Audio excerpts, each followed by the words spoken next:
हमें आशा है कि हमारे बच्चे आनंद से होंगे और अपनी शिक्षा दीक्षा का कार्य कर रहे होंगे। उसी क्रम में आज मैं कक्षा 12 के बच्चों के लिए हिंदी विषय के अंतर्गत रस का शेष भाग प्रस्तुत कर रहा हूँ। कुछ भाग मैंने प्रस्तुत किया था पिछले हफ्ते में, शेष भाग आज मैं प्रस्तुत कर रहा हूँ। ध्यान से उसको देखें। देखिए, रस के मैंने 9 अस्थाई भाव बताए थे, तो 9 प्रमुख रस हैं जिसको हम आपको विस्तार से बता रहे हैं। ध्यान से दीजिए आप लोग। श्रृंगार रस। श्रृंगार रस नायक जहाँ पर नायक और नायिका के बारे में वर्णन किया जाता है, जहाँ पर नायक और नायिका के बारे में वर्णन किया जाता है वहाँ पर श्रृंगार रस होता है। इसका अस्थाई भाव रति होता है। जहाँ पर नायक और नायिका के बारे में वर्णन किया जाता है उसे श्रृंगार रस कहते हैं। इसका अस्थाई भाव रति होता है। जैसे हे खग हे मृग मधुकर श्रेणी, तुम देखी सीता मृग नैनी। श्रृंगार रस के 2 भेद होते हैं, संयोग श्रृंगार, वियोग श्रृंगार। संयोग श्रृंगार सबसे पहले है, जहाँ पर नायक और नायिका के मिलन दशा का वर्णन किया जाता है उसे संयोग श्रृंगार कहते हैं। जहाँ पर नायक और नायिका के मिलन दशा का वर्णन किया जाता है उसे संयोग श्रृंगार कहते हैं।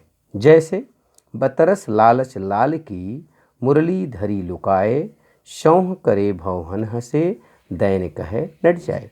यहाँ पर देखिए, संयोग श्रृंगार इसलिए है कि यहाँ पर बात ही बात में गोपिकाएं श्री कृष्ण की बंसी को चुरा करके रख देती हैं। यहाँ पर संयोग श्रृंगार हो गया। इसके बाद है वियोग श्रृंगार।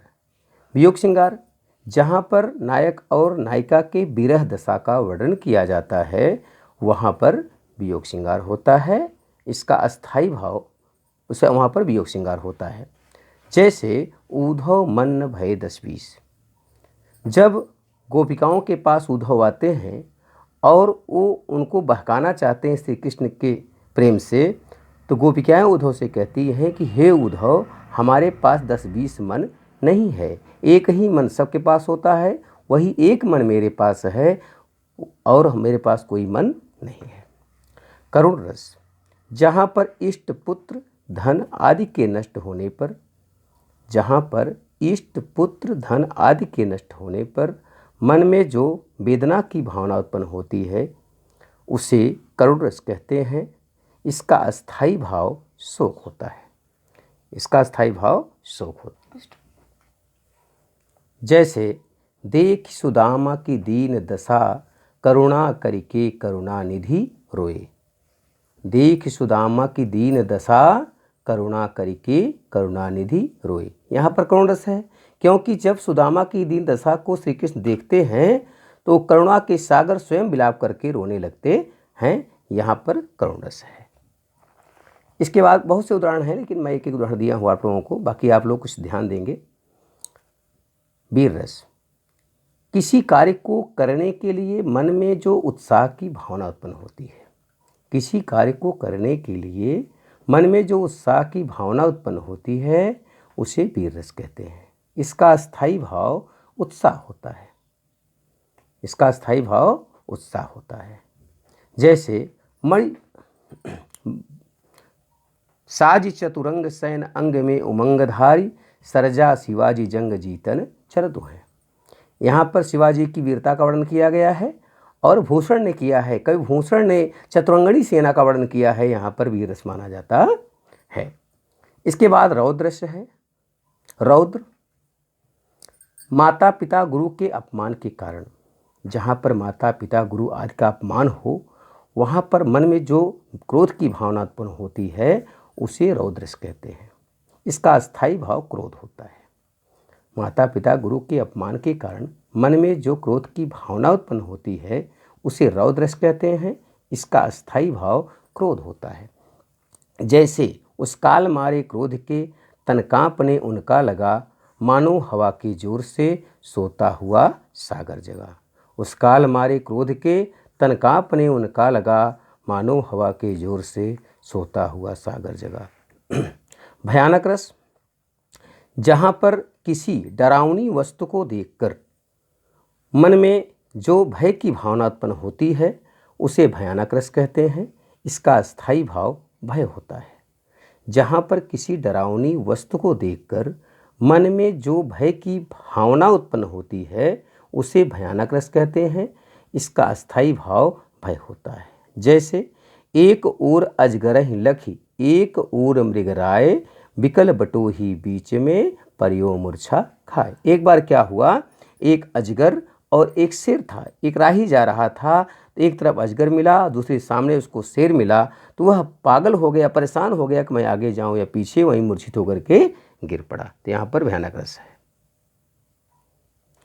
इसके बाद है हास्य रस। जहाँ पर किसी विचित्र वेशभूषा को देखकर मन में जो परिहास की भावना उत्पन्न होती है उसे हास्य रस कहते हैं। इसका अस्थायी भाव हास होता है। जहाँ पर किसी विचित्र वेशभूषा को देखकर मन में जो परिहास की भावना उत्पन्न होती है उसे हास्य रस कहते हैं। इसका अस्थायी भाव हास्य होता है। जैसे आधा पात बबूल का तामे तनिक पिसान लाला जी करने लगे छठे मास में दान। यहाँ पर हास्य रस है क्योंकि आवश्यकता से बहुत कम दिया जाता है, इसलिए यहाँ पर हास्य रस है। अद्भुत रस। किसी आश्चर्यचकित वस्तु